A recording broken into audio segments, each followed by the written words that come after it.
So we're in Little Paulsbo, Washington, going to the cargo hold. A little faux Nordic atmosphere here. Mostly tourist faux.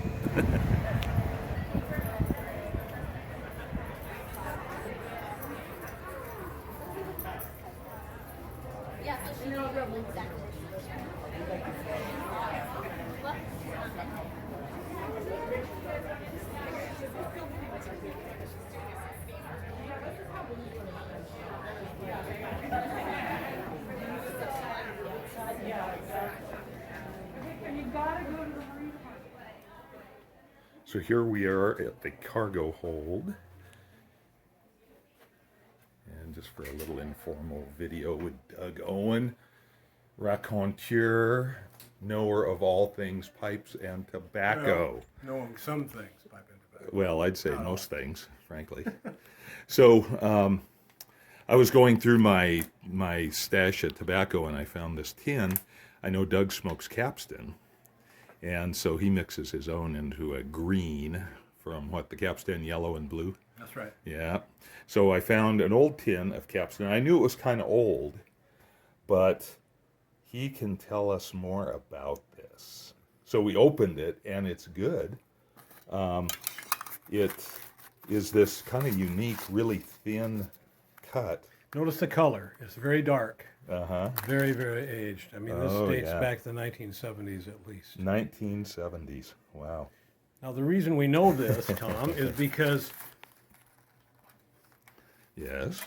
Capstan disappeared from the market for a while. Yeah. Back in the 1980s, Imperial Tobacco Company yanked all their tobaccos off the American market for legal reasons. So they were the importer. They were actually the Owner of the brand? They were the distributor. The distributor, yeah. And so when Capstan came back in 2013, of course, is now in this little tin here, which is the current Capstan. Oh, yeah, right. And you said that was MacBaron? It's MacBaron makes it now. Okay. And it's pretty good. It's pretty close to the original. Yeah. But what Tom has supplied me with, out of the goodness of his heart, is an original tin which was not blended in Denmark, which is where the MacBaron version is blended, but back in the 70s. And before then, it was blended by W.D. and H.O. Wills in, I believe they were north of London in northeast England. Oh, these were two brothers that ran that tobacco works. And the Capstan label was famous in the industry. Famous people like J.R.R. Tolkien, the Lord of the Rings author. That was his go-to tobacco the whole time he smoked pipes, which his whole life.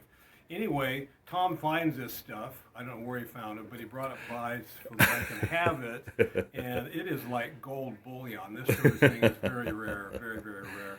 So when I open it up, the typical fermented molasses smell came off of it, which means it's very smokable. And I'll probably have and it felt smokable. Yeah. Oh, yes, absolutely. And the other cool thing, which I have not told Tom about, I just purchased an eBay pipe that I was in love with, a Conway London Pride, was a very high-end Conway pipe. Is it a Bulldog?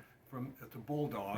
From the 1970s. Ah, perfect. And about the same vintage as this tobacco. Exactly. And I'm going to break it into night with this tobacco. All right. So it'll be pretty cool to see. Yeah, you'll have to let me know how it smokes. Oh, I'm sure it'll be wonderful. Yeah. It'll be wonderful. I'm going to beat it out. I'm going to have to lock it up in a safe at home. I don't want the pipe club guys to find out where I live. Yeah, that's right. You wouldn't want that. Yeah. So that's the story on Capstan. It's wonderful tobacco. Yeah. If you're Virginia lovers, again, dating this tin is easy because James B. Russell Inc. was the importer of the tobacco.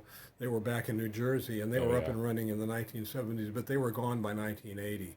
So this tobacco tin is definitely at least probably 50 years old. Okay, I noticed it had a zip code on the distributor. So yeah, zip codes are what, 1960 something? Yeah, mid-60s, later 60s. So it's probably late 60s, which is amazing that it would stay just that little nice little tin all those years. I know. Yeah, because we've opened tins before that were just like dust.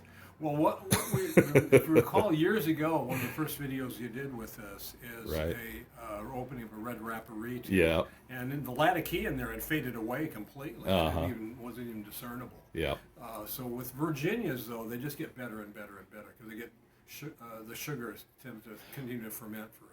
Exactly. And you know, when we opened that, I thought it would have those sugar crystals on Yeah, it. it doesn't seem to have any No. sugar crystals on it, No. but it's certainly old, sweet tobacco. And I'm going to mete this out to myself, maybe one pipeful a week. Oh, discipline. Yeah. Yeah, absolutely.